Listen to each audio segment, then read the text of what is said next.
I want also to draw you to an attention. Apart from Meg Whitman, we are very happy that the online pressure and the fact that we can talk to Trump directly, and Trump himself and Elon having been victims of misinformation and misuse of media houses by the globalists of Washington. They have now realized that the only way to listen to dissenting views is through using the X Spaces and these alternative channels. So I want to tell Kenyans that we're in a very, very, very good space. We are winning, and we're winning big. Ruto is crumbling. You guys, you may have missed another very, very important appointment. That was for the CIA director, John, who has replaced William Burns, who has been in Kenya like 2 times in a year, who was a big pillar of Ruto support. They were doing some military bases they wanted to do here, of course, in addition to the one in Mada. I mentioned about their planning to, or the fact that they have some Houthis, prisoner of wars, in some locations in Kenya, which is something that Trump is going to work against. So we have in the last 3 hours, we have gotten 2 fundamental wins. Number 1, Meg has resigned because of your online participation. And number 2, Trump has also fired the CIA director who was working closely with Ruto and the FBI. So that, in effect, is a very, very big destabilization of the regime of Ruto, because these are the people who put him there, and these were very, very critical pillars on this administration because of the American influence. So from now henceforth, you're going to start seeing Ruto crumbling down. And you can see actually he's even consolidating, going to East. And you've seen the Communist Party leadership has been here. That is a no-go zone for the American interest. He is trying also to scuttle and go to BRICS, which is another no-go zone for American pressure and presence in Kenya. And of course, Trump is very key on the American for commercial interest and strategic location.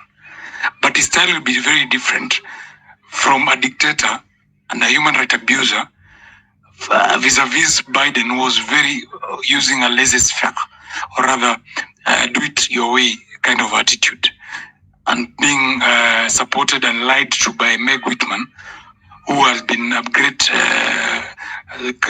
capitalist in New York. So I want to encourage each and everyone that we are winning this battle, but in a different form. The biggest job was done by Gen Z. That was 25th June. Lives were lost. Many of us will not also want the young people to continue losing lives on a very desperate regime like Ruto. This revolution, I've said earlier, will take 3 phases. Phase 1 was the Gen Zs, which was, they almost captured the moment, but a few people betrayed the move, or a few things were not thought out right. Phase 2 will be Ruto fighting with himself. He's crashing from within because he's paranoid and he's suspecting everybody and he's all over the place. I can guarantee you they have no capacity to listen to even 1 million people at a time. Their intelligence systems at Kiambu Road and all over the country cannot be able to do an excellent job without specifics. And that is why they wanted you to have a leader, so that they can be targeted. The more you remain leaderless for now, we keep pushing in different formats. As Kioti is saying, those who can make a tune, let's continue. When we have a hashtag, let's push, because we must minimize our casualties. The regime is coming down, but we must minimize our casualty, because it's clear he's a human rights abuser. They are ready to kill. They are pushing their ways to survive, and they're desperate for anything.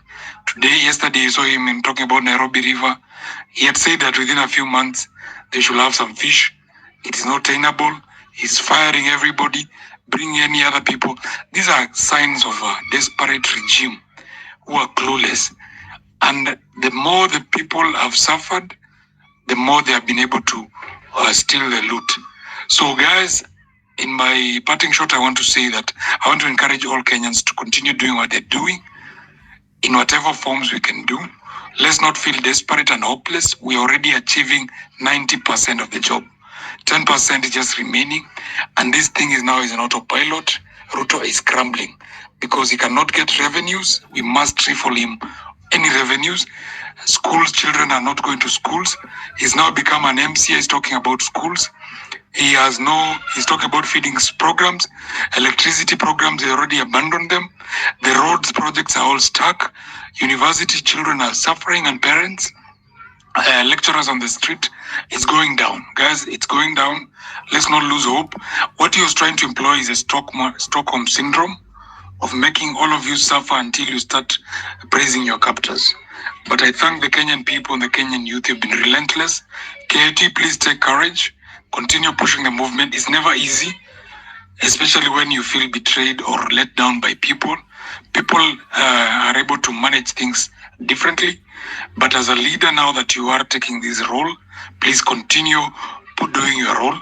I know it can be very, very fatiguing. And especially when you have people who are trolling you all over the place in your DM. These are cowards. As a leader, you need to close your eyes on some things and continue, because many people can see.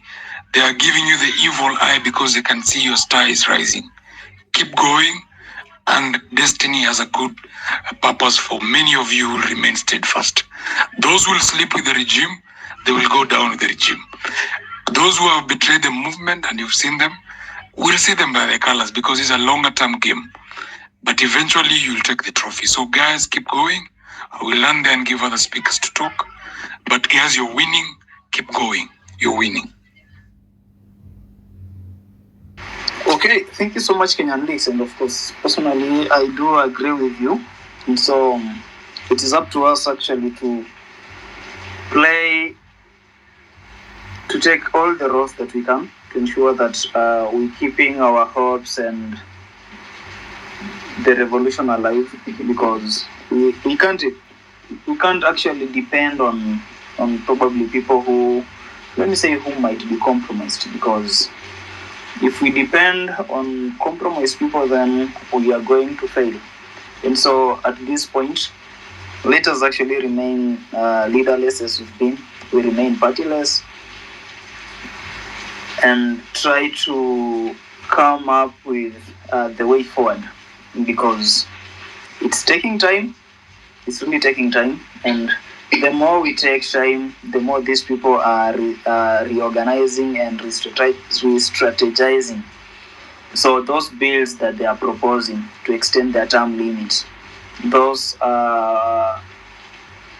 bills that they are proposing in the parliament, the agricultural bills, the financial bills, you'll find out that those bills will just sail through, because we don't have that enough voice to push. But honestly, I agree with you.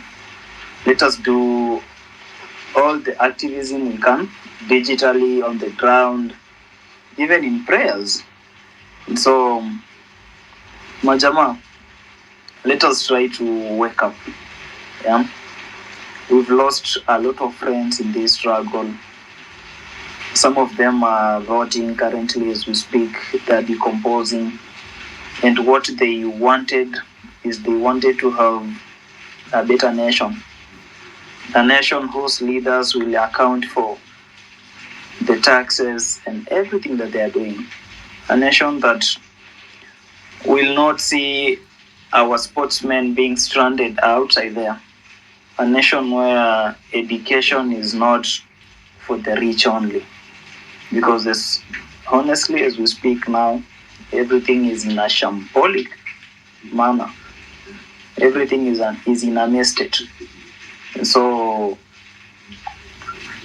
when we take time to actualize what we wanted, then these people are going to regroup again.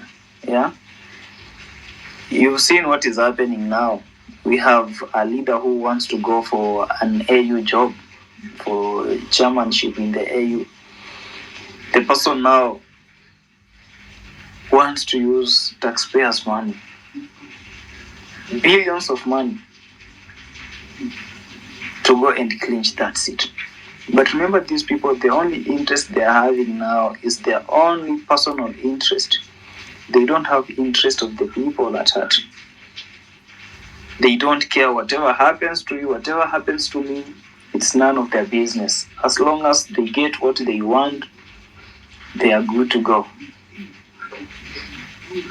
And so mimi penye niko, I don't have much to say, guys, but let us do what it takes to ensure that we redeem our nation. Tumekuwa tunafanya civic education here and there. I stopped